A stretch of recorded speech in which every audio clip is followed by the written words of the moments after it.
Hello అందరికీ! జడబిళ్ళలు మీరు జడకి మాత్రమే వాడతారు. మీరే గాదు ఎవరన్నా దానికే వాడతారు అంటారా?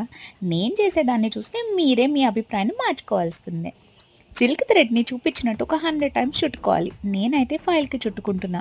అంటే అది ఎగ్జాక్ట్‌గా నా నెక్ సైజ్‌కొచ్చింది. మీరు మీ నెక్ సైజ్‌ని బట్టి అడ్జస్ట్ చేసేసుకోవచ్చు. తర్వాత నెక్లెస్ నాకు కొంచెం మరీ అంత ఒత్తుగా వద్దు.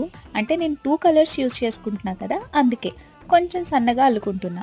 ఇలా 2 కలర్స్ జడ అల్లుకున్నట్టు అల్లుకున్నాక 2 ఎడ్జెస్‌కి దారంతో టై చేసుకోవాలి. నా దగ్గర ఈ జంప్ రింగ్స్ ఉన్నాయి.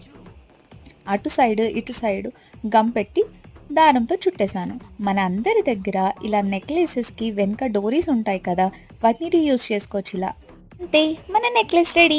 జడ బిళ్ళల సైజ్‌ని బట్టి లాకెట్‌గా గానీ, అటు గానీ, ఇటు గానీ సైడ్స్‌కి వేసుకోవచ్చు. నేనైతే ఇయర్ రింగ్స్‌గా పెట్టుకొని లాకెట్‌గా వాడుకున్నాను. ఇంతకీ ఎలా ఉంది నా లుక్? ఐడియా నచ్చితే గనుక లైక్